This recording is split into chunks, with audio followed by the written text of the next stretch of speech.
बेटों को क्या देना जरूरी है? पैसा देना जरूरी है, प्रॉपर्टी देना जरूरी है, या संस्कार देना जरूरी है?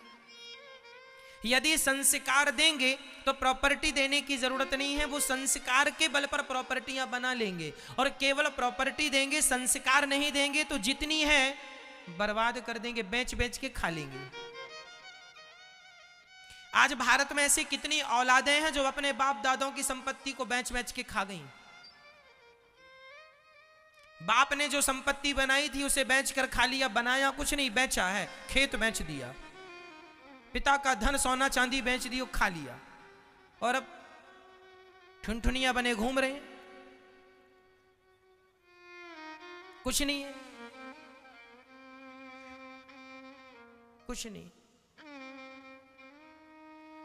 इसलिए हम आपसे कहते हैं कि अपने बच्चों के प्रति लापरवाह ना बनो मेरी मां, बच्चों को योग्य बनाओ। संस्कार देने में बिल्कुल लापरवाही नहीं, संस्कार खूब दो।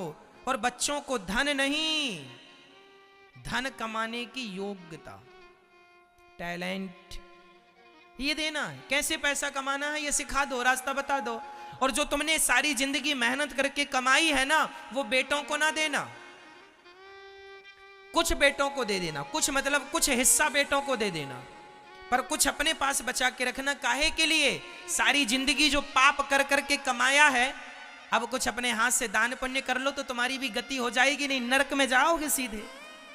बेटों को करोड़ों दे दोगे, रत्ती भर पुण्य नहीं मिलेगा। इसलिए अपने कुछ संपत्ति से, अपने हाथ से दान पुण्य करना चाहिए, ताकि आपका परलोक सवर जाए। यहां तो चलो ठीक है, वहां क्या करोगे? वहां के लिए क्या व्यवस्था है आपकी? सारा पैसा बच्चों को दे दिया तो आपके लिए क्या? दान कितना किया? मरने के बाद 13 ब्राह्मण खवाए जाते हैं, इसलिए ना खवाए जाते हैं कि 13 लोग खा लेंगे, कुछ लोग प्रसाद पालेंगे तुम्हारे नाम से, तो कुछ तुम्हारा पुण्य इकट्ठा हो जाएगा। तो मरे के बाद ही खिलाओगे क्या? जीते जी नहीं खिलाओगे। क्यों?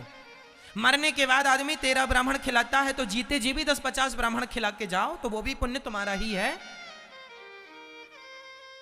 और आजकल बच्चों के भरोसे ना रहे ना, जरूरी नहीं है कि बच्चे 13 ब्राह्मण खवाएं भी। जैसे बाप के 2 बेटे होते हैं ना, तो छोटा बेटा कहता है बड़े भैया से तुम कर लो 13 ही, बड़ा कहता छोटे से तुम कर लो 13 ही।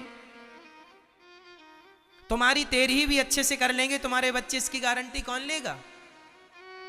इसलिए अपनी 13 बच्चों के भरोसे ना करवाना। हम तो कहते हैं अपनी 13 बरसी करके ही मरो आराम से,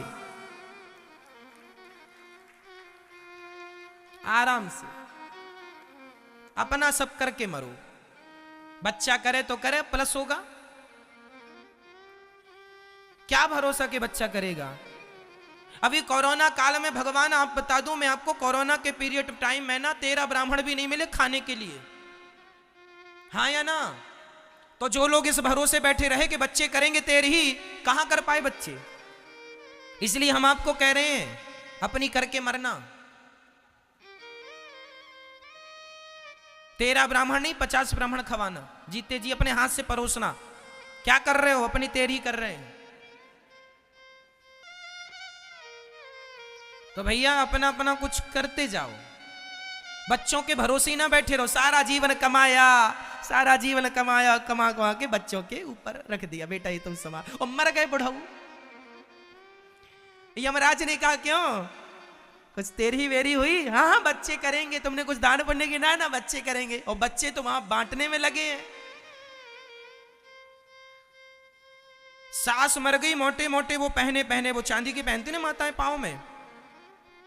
एक सास मरी, उनकी 3 बहुएं थी, और सास के पाँव 2 ही थे, और पाँव में, दोनों पाँव में 1-1 किलो का वो पहन रखा था सास ने। क्या बोलते हैं उसको? पायल, मोटी वाली, इतनी बड़ी बड़ी 1-1 किलो वाली वो पहन रखी थी। अब सोचो कि बहुएं 3 हैं और सास के पाँव 2 हैं। अब बहुएं इसलिए नहीं रो रही हैं कि सास मर गई, तीसरी तो सबसे ज्यादा रो रही, भगवान पता नहीं हमें कुछ मिलेगा कि नहीं, हमें कुछ मिलेगा कि नहीं। बड़ी विडंबना है। और ये तुम लोग जो मर जाते हो ना बच्चों के करते करते करते करते, बच्चों को कोई फर्क नहीं पड़ता कि तुम जिंदा हो कि मर जाओगे, सारी जिंदगी किया। हम कहते हैं भाई साहब कुछ अपने लिए भी कर लो।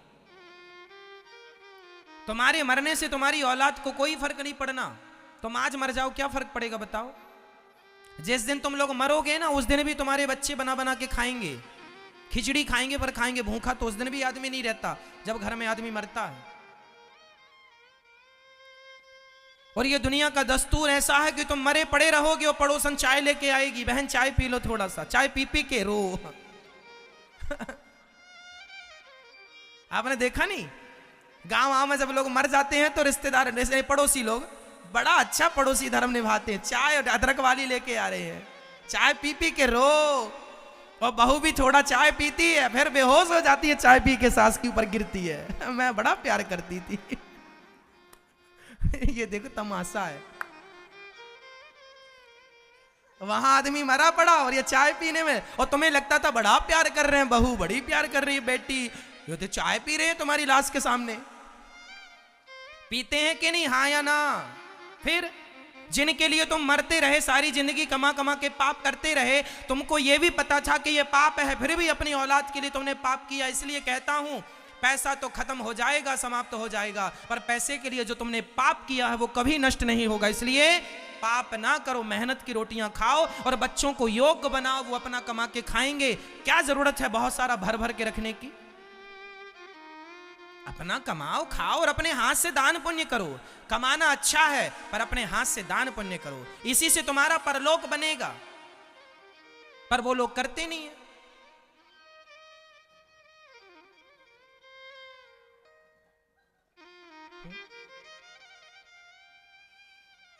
मैया, आपके यहां चाय की परंपरा है कि नहीं? जब कोई मर जाता है तो आप लोग तो जाते होंगे लेके, बहन चाय पी लो, ना रो, क्या होगा इससे, बहुत रो लिया, थोड़ा चाय पी लो। अब मरना तो था, मर ही गए। याद रख, वाली चाय ठंडी और हो रही, ठंडा जाएगी। वो आदमी ठंडा गया, उसका नहीं है ये चाय ना ठंडी हो जाए। ये देखो, ये जमाना मरने में रोने आया कि चाय पीने आया है?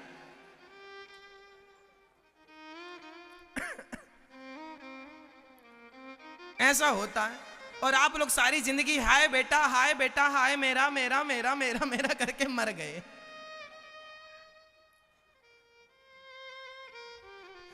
एक बात और अच्छी है, उस दिन अनेक प्रकार की चाय पीने को मिलती है। इनके घर की चाय में जरा शक्कर कम थी। तो बहन ये वाली नहीं, जरा वो वाली लाओ, है ना, वो वाली पियेंगे, उसमें शक्कर ठीक है। एक सज्जन से हमने कहा, क्यों चाय लेके क्यों जा रहे हो? उसके घर में तो दुख है, आदमी मर गया है, तो तुम चाय लेके जा रहे हो? अरे बोले महाराज जी, हमारे घर में कल कोई मर गया तो हमारे घर में कौन लाएगा, इसलिए व्यवहार हम उनको इसलिए दे रहे हैं ताकि हमारे यहाँ कोई मरे तो हमें कम से कम चाय तो मिले। तो ये दुनिया तो ऐसी है, इसलिए सच्चाई को समझ लो। नहीं, जन्म मृत्यु का चक्र नहीं छूटने वाला, ये यथार्थ चीजें हैं। हम मानो बिल्कुल ना मानो। इसलिए बेटा समझदार हो गया है, बेटी समझदार हो गई, शादी ब्याह कर दिया, बच्चों को जिम्मेदारी दो और आप लोग अब तीर्थ भ्रमण में निकल जाओ। 1 महीना जगन्नाथ जी में रहो, 1 महीना द्वारिकाधीश जी, 1 महीना बद्रीनाथ जी, 1 महीना वहाँ, 1 महीना अयोध्या, 1 महीना काशी, 1 महीना वृंदावन रहो। और रहो ऐसे कि किसी पर बोझ ना बनो। जो जीवन भर कमाए हो ना, वो पूंजी लेके जाना, अपना धर्मशालाओं में रह के अपना भगवान का भजन करना, प्रसाद खाना, भगवान का चिंतन। वृंदावन की परिक्रमा लगाओ, गिरिराज जी की परिक्रमा लगाओ, अयोध्या जाओ तो अयोध्या जी की परिक्रमा लगाओ, संतों की सत्संग करो, कथाएं सुनो, और ये करते करते जीवन पूरा हो जाए। और हम तो कहते हैं घर में मरना मत, घर में नहीं मरना, घर वाले मरने नहीं देते। एक सज्जन मर रहे थे, बूढ़े आदमी, गर्मी का समय था, तभी वो बिल्कुल मूर्छित थे, उनका इतना शरीर में दर्द था, हाथ पांव हिलाने का उनका बिल्कुल हिम्मत नहीं थी, बिल्कुल अचेत थे, मरना सन्न थे। तभी ये रिश्तेदार आ गए, हमें पहचानो, पांव पकड़ पकड़ के हिला रहे हैं, हमें पहचानो। कोई सिर पकड़ के हमें पहचानो, कोई हाथ पकड़ में हाथ हमें पहचानो। लो, अरे आदमी को मरने तो दो शांति से, और तुम्हें पहचान के क्या करेंगे? सारी जिंदगी तुमने तो शकल दिखाई नहीं जब पहचानने का समय था। जब तुम्हारी जरूरत थी तब तो आए नहीं, और अब मरने लगे तो आ गए शकल दिखाने। अरे अब ठिकाने से मर तो जाने दो। और तुम्हें देखते देखते मर भी गए। माना कि आप लोग अपने रिश्तेदारों को देखते देखते मर गए, मेरा बेटा, मेरी बेटी, मेरा नाती, मेरा पोता, देखते देखते मर गए, तो क्या होगा? ये तो 13 दिन बाद तुम्हारे नाम के रसगुल्ले खाएंगे।